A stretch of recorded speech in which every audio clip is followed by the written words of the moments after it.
오늘은 마태복음 12장 9절로 13절 말씀, 삶이 메마를 때라는 말씀으로 함께 은혜를 나누겠습니다. 먼저 주여 말씀하옵소서 같이 하겠습니다. 주여 말씀하옵소서, 주의 종이 듣겠나이다. 아멘. 주의 음성이 들리는 복된 시간이 되시기를 바랍니다. 오늘 본문 말씀은 예수님께서 안식일에 해당해서 한쪽 손 마른 사람을 고치신 사건입니다. 이 사람은 한쪽 손, 누가복음 6장에서는 오른손이 말랐다라고 말씀하거든요. 손이 병들어서 그것으로 끝나는 것이 아니라 실은 마음도 병들어서 믿음도 마르고 그리고 소망도 사랑도 삶도 메마른 상태거든요. 그런데 예수님을 만나서 예수님이 그 사람의 손을 회복시켜 주셨습니다. 그래서 오늘 본문 말씀을 통해서 이 한쪽 손 마른 사람이 어떻게 회복되었는지 함께 은혜를 나눔으로 우리 모든 성도들의 삶도 회복되어 믿음 가운데 승리하는 성도들이 되시기를 바랍니다. 삶이 메마를 때 첫 번째는 예배 자리에 있어야 합니다. 9절 10절 말씀 같이 읽겠습니다. 거기에서 떠나 그들의 회당에 들어가시니 한쪽 손 마른 사람이 있는지라. 사람들이 예수를 고발하려 하여 물어 이르되 안식일에 병 고치는 곳이 옳으니까. 아멘. 지난주에 예수님은 안식일에 제자들과 함께 밀밭 사이길을 가시다가 제자들이 그 밀 이삭을 뜯어먹어서 안식일에 하지 못할 일을 했다 그러면서 바리새인들에게 공격을 받았거든요. 그런데 또 안식일이 찾아왔는데 그들의 해당에 또 들어가셨습니다. 그곳에 누가 있었냐면 한쪽 손 마른 사람이 있었거든요. 그러니까 그 사람이 강제적으로 끌려왔는지 아니면 자원해서 왔는지는 모르지만 바리새인들이 예수님께 묻거든요. 안식일에 병 고치는 것이 옳은 일입니까? 라고 그러면서 따지거든요. 그때 예수님께서 너희에게 한 사람이 양 한 마리가 있는데 안식일에 구덩이에 빠지면 건져내지 않느냐라고 그러시거든요. 원래 안식일 날 구덩이에 양이 빠지면 건져내면 일하는 것이라 그래가지고 금했답니다. 그러니까 바리새인들이 정한 거거든요. 그런데 이제 양이 스스로 나올 수 있도록 널판지를 넣어주거나 아니면 나뭇가지를 넣어주는 것은 일이 아니라는 거죠. 근데 스스로 못 나오면 그 구덩이에다가 먹이를 주는 것은 일이 아니어서 먹이를 줄 수 있다는 거죠. 그런데 밤이 되면 도둑이 와서 가져가 버릴 수도 있고 맹수가 와서 잡아먹을 수도 있으니까 이제 재산을 잃어버릴까 봐 걱정이거든요. 그래서 외외 조항을 하나 만들었답니다. 어떤 조항을 만들었냐면 양이 닫혀 있으면 건져내도 된다는 거거든요. 그런데 유대인들과 바리새인들은 대부분 재산의 손해가 될까 봐 양이 구덩이에 빠지면 내 양이 다쳤어요 그러면서 꺼낸다는 거거든요. 그것을 보면서 예수님 오늘 12절 말씀에 사람이 양보다 얼마나 더 귀하냐. 그래서 안식일은 선을 행하는 것이 옳으니라 라고 말씀합니다. 그 말을 지금 누가 듣고 있습니까? 한쪽 손 마른 사람이 듣고 있거든요. 손이 말랐다는 것은 피가 통하지 않는 것이고 신경이 죽었다는 것이고 감각이 없다는 거거든요. 그래서 본인 스스로 어떻게 생각하고 있었냐면 나는 하나님께 저주받은 사람이다. 나는 쓸모가 없는 사람이다. 나는 가치가 없는 사람이라고 생각하고 있었는데 그 예배 자리에 있었더니 예수님께서 뭐라고 말씀하시냐면 하나님은 우리를 얼마나 사랑하시냐면 스바냐서 3장 17절 말씀 같이 읽겠습니다. 너희 하나님 여호와가 너희 가운데 계시니 그는 구원을 베푸실 전능자이시라. 그가 너로 말미암아 기쁨을 이기지 못하시며 너를 잠잠히 사랑하시며 너로 말미암아 즐거이 부르며 기뻐하시리라 하리라. 아멘. 하나님 우리를 보시고 어떻게 하시면 기뻐서 어쩔 줄 몰라요. 손자 손녀들 보면 좋아들 하시더만요. 근데 그 정도가 아니에요. 우리 하나님은 우리를 보면 좋아서 기뻐서 어쩔 줄 모르고 잔잔히 쳐다보면서 좋아가지고 찬양하고 기뻐하신다라는 거거든요. 성도 여러분, 하나님은 하나님 눈에 우리가 보배롭고 존귀하게 여겨진다라고 말씀합니다. 우리는 예배당에 들어오면 무엇을 봅니까? 십자가를 보잖아요. 근데 십자가가 우리에게 말씀해 준 것이 있거든요. 내가 너희를 어떻게 사랑한다는 거예요. 이처럼 사랑한다. 나는 너희를 얼마나 사랑하냐면 내 목숨을 주고도 너희를 구원할 만큼 나는 너희를 사랑한다라고 말씀하거든요. 이 말을 누가 들었어요? 한쪽 손 마른 사람이 들었거든요. 그러면 성도 여러분, 예배 자리에 나오면 하나님이 나를 얼마나 귀하게 여기시고 얼마나 좋아하시고 얼마나 사랑하는지를 깨닫게 하는 자리다라고 말씀합니다. 그러므로 우리 삶이 힘들고 어렵고 지치고 그래서 메말라 가고 믿음도 식어질 때 그때 어디에 와야 되냐면 예배 자리에 와야 되고 예배 자리를 지켜야 되고 그리고 예배 자리에 있으면 하나님께서 내가 너를 사랑한다라고 하시면서 은혜를 베풀어 주실 줄로 믿습니다. 그렇게 예배 자리를 늘 지키는 우리 모든 성도들 되시기를 바랍니다. 서울 영락교회를 섬기시는 김은성 목사님이 총각 때 그런 일이 있었답니다. 어머니에게 중매가 들어왔어요. 다른 교회 피아노 반주하는 자매인데 중매가 들어왔답니다. 그래서 어머니가 본교회 일부 예배를 드리고 상당히 먼 거리인데 그 교회 그 반주자를 한번 보려고 갔답니다. 가지고 예배 시간에 반주자 뒤에 앉았어요. 그래서 얼굴은 어떻게 생겼는가, 옷은 어떻게 입고 오는가, 반주는 어떻게 하는가, 말씀을 드릴 때는 어떻게 듣는가 하면서 반주자만 보고 왔다는 거거든요. 그러면서 그 목사님이 물었습니다. 우리 어머니는 그날 예배를 드린 겁니까? 안 드린 겁니까? 예배를 안 드렸다는 거거든요. 왜냐하면 예배는 하나님 만나러 오는 것이고 하나님 보러 오는 것이고 하나님을 높이러 오는 것이 예배인데 어머니가 누구만 보고 온 거예요? 예비 신부감만 보고 왔다라는 거거든요. 근데 성경에 이렇게 예배드린 사람이 있습니다. 사울왕이 블레셋과 전쟁하는데 사무엘 선지자가 와서 번제를 드려줘야 되는데 그날따라 늦게 옵니다. 그런데 백성들은 자꾸 두려워서 흩어지고 도망가거든요. 그러니까 마음이 조급해요. 그래서 사울왕이 번제를 드렸습니다. 그랬더니 사무엘 선지자가 왔거든요. 그래놓고는 사무엘 선지자 하는 말이 왜 왕은 여호와의 명령을 지키지 않습니까? 그 당시에 제사 예배는 누가 인도하냐면 제사장만 인도를 했거든요. 왕이 하나님의 명령을 지키지 않았으니까 하나님께서 왕의 나라를 오래되지 않게 하실 것이다. 그러면서 하나님 마음에 맞는 사람을 세울 것이다 라고 말씀하거든요. 사울왕은 예배를 어떻게 드렸냐면 하나님을 높이고 하나님을 의지하기 위해서 드린 것이 아니라 백성들 마음을 잡아놓으려고 백성들이 흩어진 걸 면하려고 예배를 뭐 한 겁니까? 드린 것이 아니라 예배를 사용한 거거든요. 그래서 예배 때 은혜를 받지 못했습니다. 나중에 다윗이 골리앗을 죽이고 돌아올 때 여인들이 노래하지 않습니까? 사울이 죽인 자는 천천이고 다윗이 죽인 자는 만만이라는 거죠. 그런데 그 사람의 말에 상처를 받았어요. 그래가지고 미움과 증오와 시기가 생겼거든요. 그래서 그것으로 살다가 은혜가 없으니까 그래서 결국은 자기가 죽게 되는 상황을 맞이했거든요. 시편 84편 1절 2절 말씀 같이 읽겠습니다. 만군의 여호와여 주의 장막이 어찌 그리 사랑스러운지요. 내 영혼이 여호와의 궁정을 사모하여 새약하며 내 마음과 육체가 살아계시는 하나님께 부르짖나이다. 아멘. 이 시편 84편의 배경이 어떤 배경이냐면 다윗 왕이 아들 압살롬이 있었거든요. 그러니까 압살롬이 반역을 일으켰습니다. 그래서 다윗 왕이 쫓겨가는데 맨발로 쫓겨가게 됐거든요. 그러니까 예배를 드릴 수 없는 상황이 된 겁니다.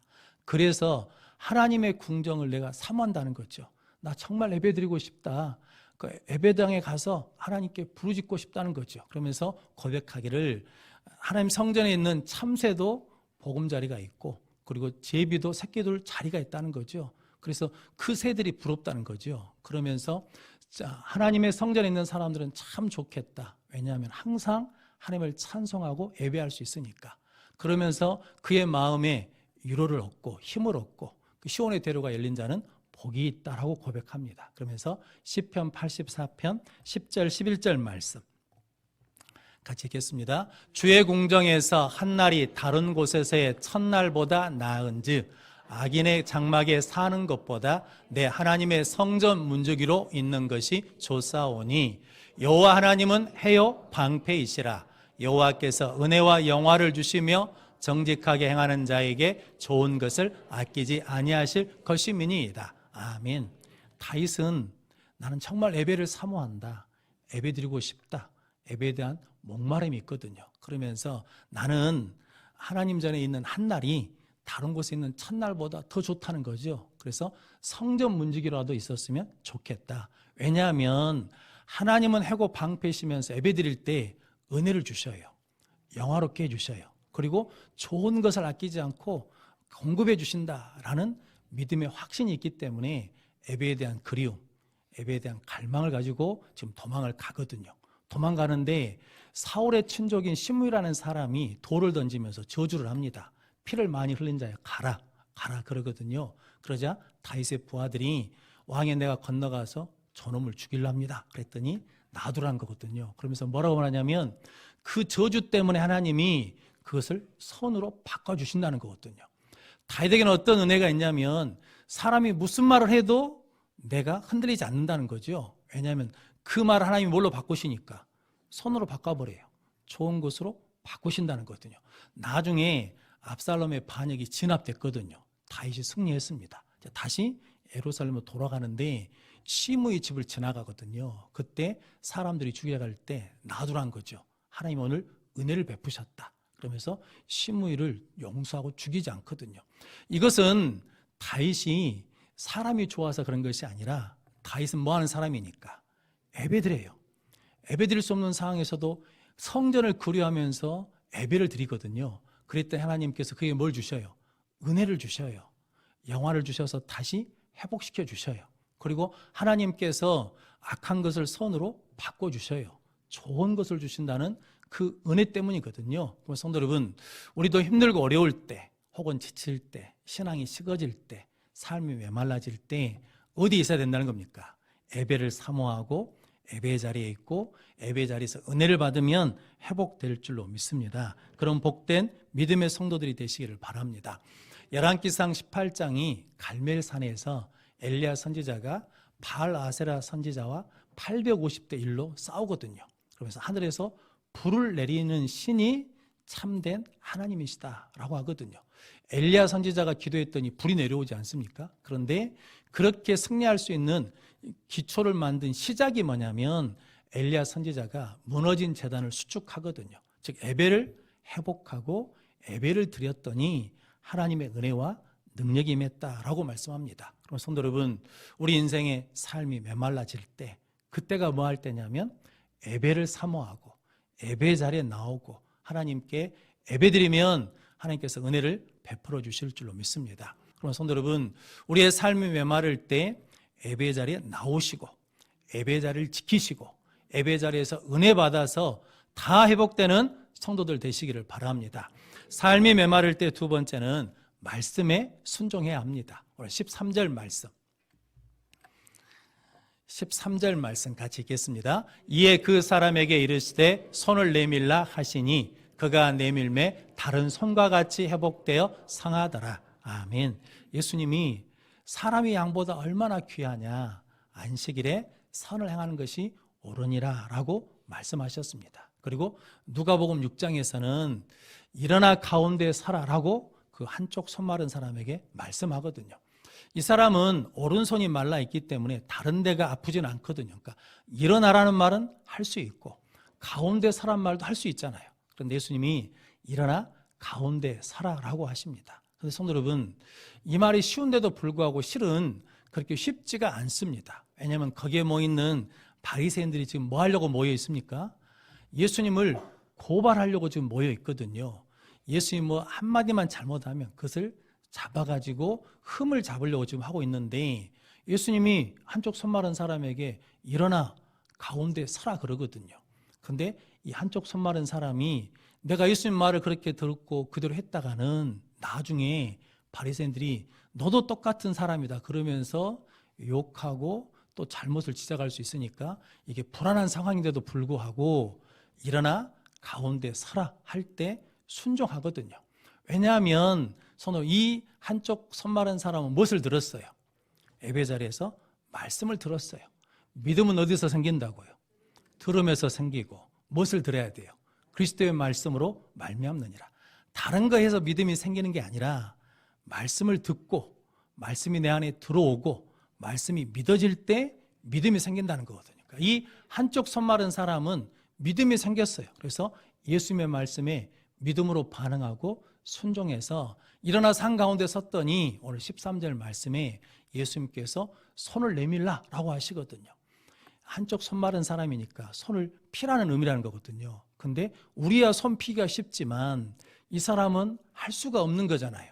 그런데 손을 내밀라라고 했더니 그 말씀에 순종했습니다. 성도 여러분, 순서가 중요합니다. 우리는 문제를 해결해 주시면, 고쳐주시면 순종할게요 라고 그러는데, 이 한쪽 손 마른 사람은 예수님 지금 고쳐주신 게 아니잖아요.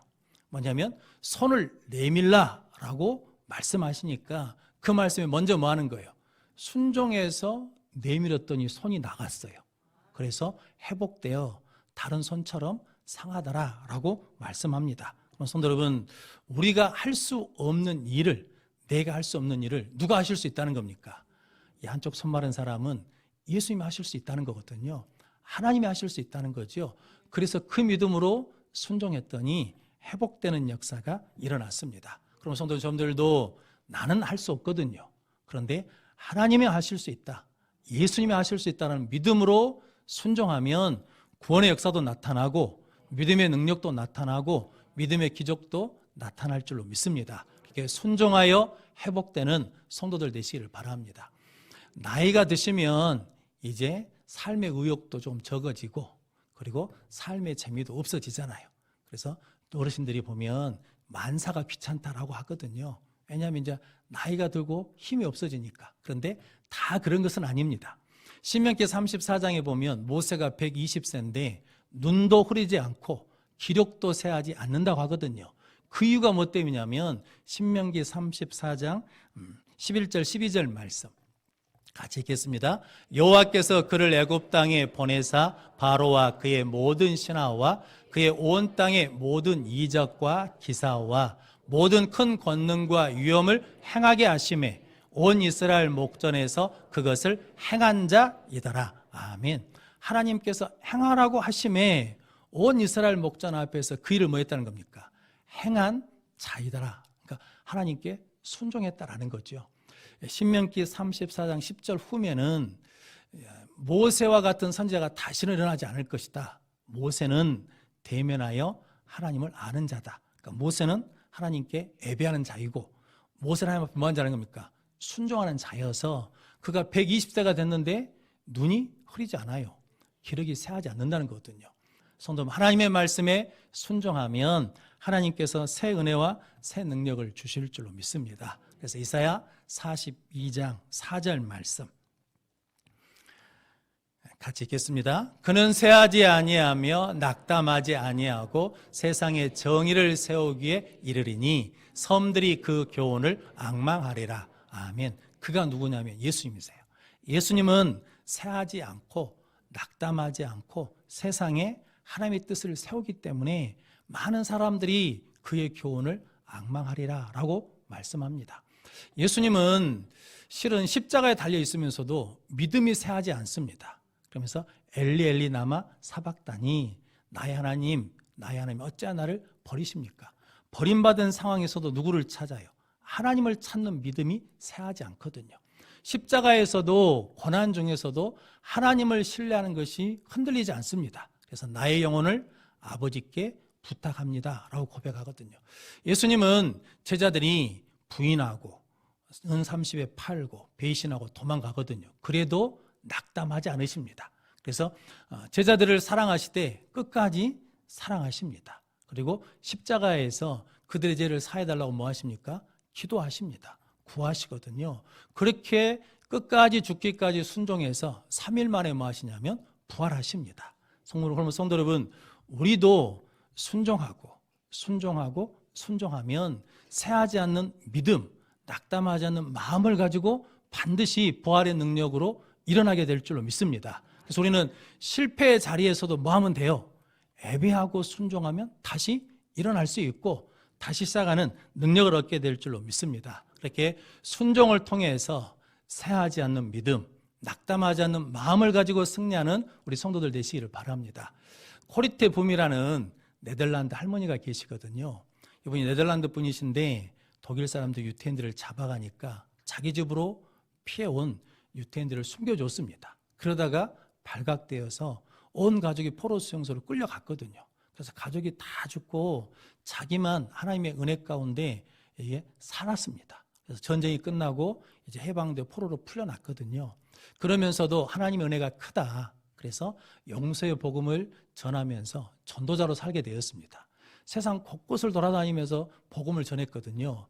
어느 날 독일에서 어느 한 교회에서 초청을 하더랍니다. 가서 간증 집회를 했어요. 끝나고 난 다음에 이제 좀 문 앞에 가가지고 인사를 하는데 어떤 남자분이 와서 손을 딱 내밀더래요. 그러면서 그 손을 보고 고개를 들어서 얼굴을 봤는데 피가 거꾸로 솟더랍니다. 왜냐하면 그 사람이 누구냐면 자기 가족을 포로 수용소에서 죽이고 자기를 고문하고 고난을 주고 모욕을 줬던 사람이다라는 거죠. 그래서 그 순간에 그랬답니다. 하나님, 다른 사람은 다 용서해도 이 사람은 절대로 안 됩니다. 못합니다. 라고 그랬다는 거죠. 그랬더니 예수님께서 그때 음성을 주시더랍니다. 딸아, 내가 이 사람을 위해서도 십자가에 죽었다. 용서해라. 그랬다는 거죠. 그래서 이분이 회개하고 예수님 바라보면서 자기도 순종하겠다는 마음으로 손을 내밀었답니다. 그래서 악수를 했어요. 그런데 그 상대방이 어쩐지 모르지만 자기는 그 순간에 자기 속에 있는 미움, 증오가 깨끗이 쓰러져 내려가는 시원함을 느꼈다는 거죠. 성도 여러분, 순종해서 손을 내밀었더니 그의 믿음이 회복되고 그의 마음이 회복되고 그의 삶이 회복되는 은혜를 누리게 되었습니다. 그러면 성도 여러분, 우리도 하나님의 은혜 가운데 삶이 메말라질 때, 힘들고 지칠 때 주신 말씀에 순종하면 하나님의 은혜 가운데 회복되게 될 줄로 믿습니다. 그럼 복된 성도들 되시기를 바랍니다. 그럼 성도 여러분, 예배와 순종은 따로따로 있는 게 아니라 실은 하나거든요. 예배 드리면 하나님이 말씀해 주시고 그 말씀에 순종하면 회복되고 또 와서 예배하고 순종하고 예배하고 순종하면 우리는 새하지 않는 능력의 삶을 살게 될 줄로 믿습니다. 그런 복된 삶을 사는 우리 모든 성도들이 되시기를 바랍니다. 그래서 에스겔서 47장 12절 말씀, 강 좌우가에는 각종 먹을 과실나무가 자라서 그 잎이 시들지 아니하며 열매가 끊이지 아니하고 달마다 새 열매를 맺으리니 그 물이 성소를 통하여 나옴이라. 그 열매는 먹을 만하고 그 잎사귀는 약재료가 되리라. 아멘. 에스겔 선지자가 환상을 봤거든요. 그랬더니 성전 문지방에서 물이 흘러나오는데 동쪽으로 흘러갑니다. 그래서 그 물을 재봤더니 깊이가 무릎에 차요. 발목에 차요. 그리고 또 재봤더니 무릎에 차요. 또 재봤더니 허리에 차요. 또 재봤더니 키를 넘는 강에 대해서 물이 흘러가는데 그 물이 흐르는 곳마다 다 살아나요. 그러면서 강 주위에 먹을 만한 과실나무가 있는데 잎이 시들지 않아요. 달마다 새 열매를 맺어요. 그리고 그 과일은 먹을 만하고 그 잎 재료는 잎사귀는 약재료가 됐다는 거죠. 근데 그 물이 어디서 나왔냐면 성소에서 나오더라. 그래서 우리가 예배 드리고 순종하면 하나님부터 이렇게 은혜의 생수가 나오고 공급받아 회복되고 회복되는 은혜를 누리게 될 줄로 믿습니다. 그러므로 성도 여러분, 여러분들의 삶이 힘들고 어렵고 지치고 메말라서 우리의 마음도 메말라가고 우리의 믿음도 메말라가고 우리의 사랑도 메말라가고 내일에 대한 소망도 메말라갈 때 그때 예배 자리에 나오고 예배 자리를 지키고 예배 자리에서 은혜 받고 주신 말씀에 순종하면 새하지 않는 은혜와 능력을 가지고 승리하게 될 줄로 믿습니다. 그런 복된 성도들 되시기를 바랍니다. 그래서 우리 모든 성도들이 삶이 메마를 때 하나님께 예배함으로 은혜의 생수를 공급받고 또 순종함으로 믿음의 능력을 가지고 끝까지 승리하는 성도들이 되시기를 주님의 이름으로 축원합니다.